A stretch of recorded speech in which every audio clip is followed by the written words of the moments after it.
what we're watching from AOC this week is what, I've been talking about in terms of like, there's two halves of her as a new politician. One is the ideology, right? Which is, I think we're all aware of, and people can debate as like, how far left and not she is. I mean, she's perfectly fine left for my taste. But the other half is her partisanship, in the sense that like she understands like that we're on a playing field. There's an opponent across the way, distinct from ideology. There are certain things that we should be doing that we're not doing, and they are doing, and they're winning. And no, but the internet talk shows say on the left that she needs to go harder. Harder. Yeah. I mean, who cares with those guys? Who cares? But it's just like, this is what's happening this week. And what's interesting to me, and I've noticed, like, I saw an interview with Clyburn on, with someone on Axios, and it was, it was also like a bizarre interview. I just thought like weird. That I don't know if it's part of their show, but it was like very much like it was a weird interview. But Clyburn, what they're doing, and I've never seen it so explicit.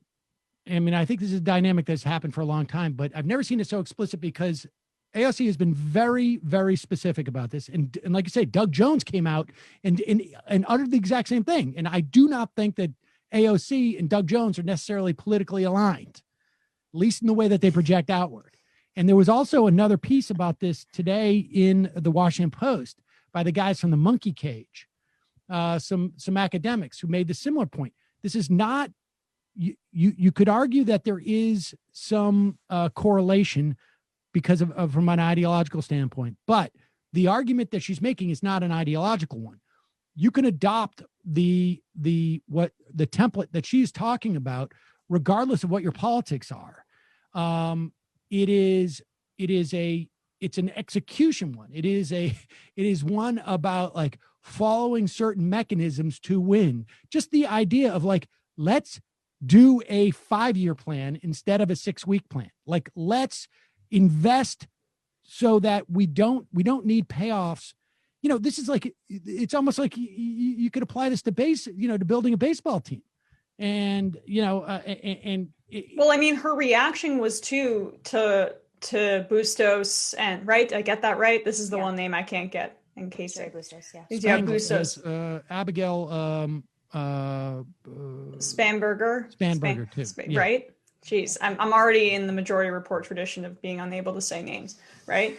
But that was a reaction to the call where they were attacked, and she basically said, no, we have things to offer the party with being in favor of Medicare for all and a Green New Deal. She wasn't mandating, like, we would like that if everyone in the party was for these things, but she wasn't mandating that someone in a deep red district that doesn't think that this is what they believe or what their constituents want, that they get behind it, right? Eventually we'd like to get there, but the media and the Democratic Party apparatus and people like Clyburn are being disingenuous when they're saying, she wants us to basically lose our districts and running on defund the police. No, she's saying, don't just smear us publicly because we're members of your caucus and this is what our constituents want. And you don't need to go out of your way to shiv us in the side. And her argument is that these are not liabilities for, the fact that we in New York have this position is not a liability for you in Kansas or wherever you are. And the reason why Clyburn, I think, is being disingenuous about this, because he clearly is. That's what I'm saying. It's like he is creating a straw man insofar as he's saying, we don't need her telling us what we should believe in. No, she's not telling you that. She's saying, you guys, we need to build an apparatus that's going to support even you, Clyburn, although he doesn't need it in his district, but others. And the reason why Clyburn is taking it as if it's about an ideological argument is because I think they're very nervous to have the idea that you can actually run on more progressive policies. I mean, look, it used to be you can't raise money. Yeah. Right? That was the thing. It's like you can't raise money, but now we can, regardless of what your policy sets are. You don't need to have corporate backers to raise money. That's right. B, we've also learned that raising money, if it's misspent and it's not deployed in the right way, it doesn't make a difference. You can have advertising, but if it's really just a way for other people to make money, then it's not, the one thing that I felt was missing from her argument, and I thought what she said was beautiful, and it was, she really clearly illustrated the problems in the dynamics and the problems in like the perspective, like the cracks in their arguments, right?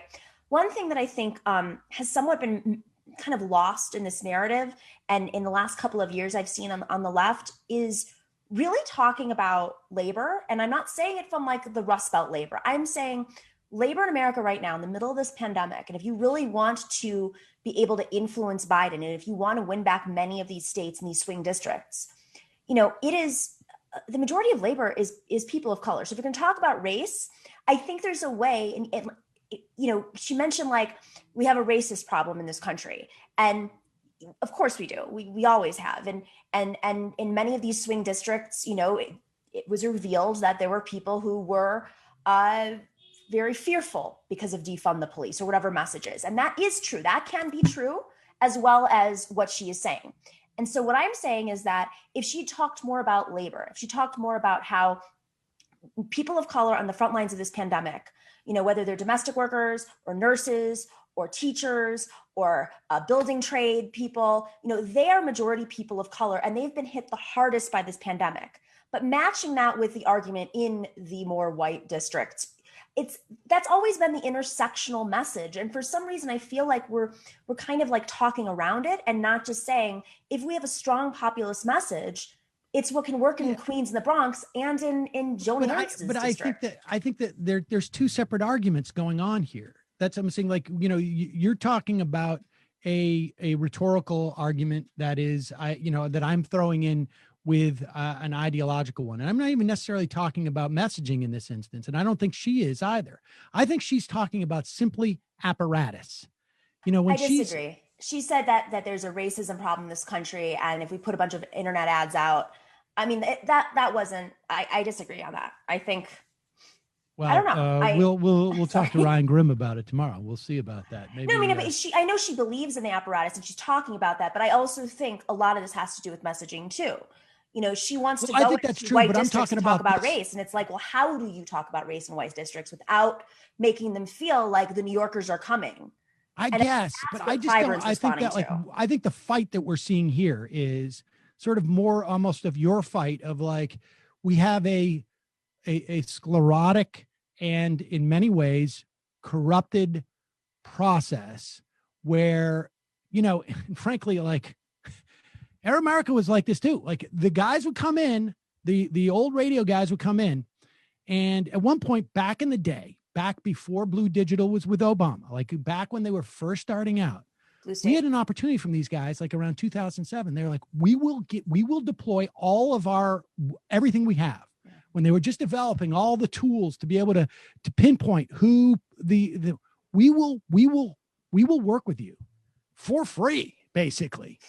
to isolate where your listeners are so that you can concentrate your advertising, your marketing, where your listeners are, and actually drive your Nielsen ratings by basically talking to people who are either your listeners, because we can break this down by zip code and see who's getting REI magazines or whatever it is, and find out who your listeners are and get people who aren't even listening to you to see it as a form of activism if they're on Nielsen to say, we're listening, right? And the response from the radio executives, these guys they're also not very bright. We're like, well, that's all well and good. But instead, what they're going to do is they're going to give $500,000 to their buddies who work for a printing company who do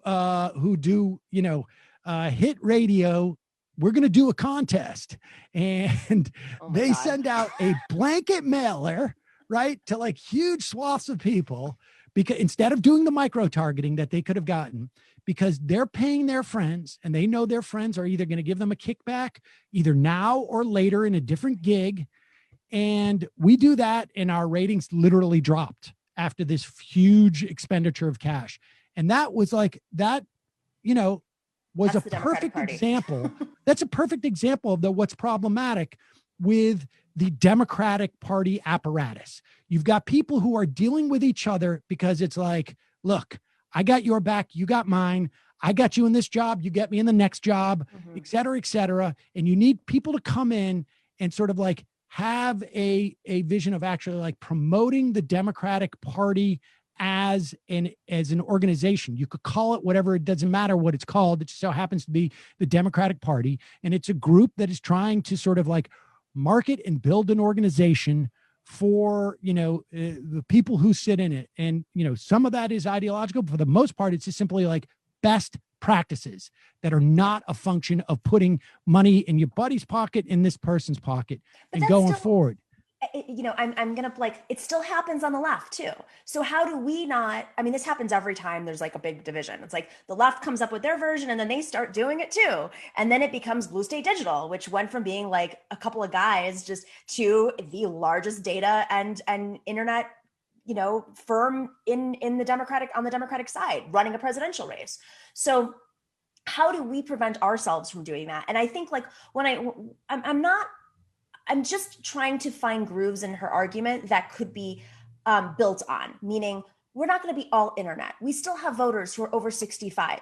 You know, her race in Queens is very, very, very, very different than even Jamal Bowman's race, which had mailers, which had ads, also had internet ads. Internet ads are really great for fundraising, but we can't go all or nothing. Like I agree. You know, I think it's just a question of best practices as opposed to, and I think frankly, was she suggesting all or nothing? I feel like it was more just about a larger investment in online advertising. That was my sense of it. Yeah, I also don't necessarily buy it. I know that they showed the DCCC spending on internet advertising was crap, but I know a lot of these other races did. I think it just needs, if we're going to make these arguments, we have to be really like on top of it because we are looking to her for guidance. And it's really important that if we're going to build our campaigns the way we are, and she works with Justice Democrats, that we're very clear because other people are going to look to her and say, okay, this is how I'm going to run my race now. And so that's all I'm saying is like, you know, we can't hyper correct. Like the DCCC didn't spend money because their races were getting all the money.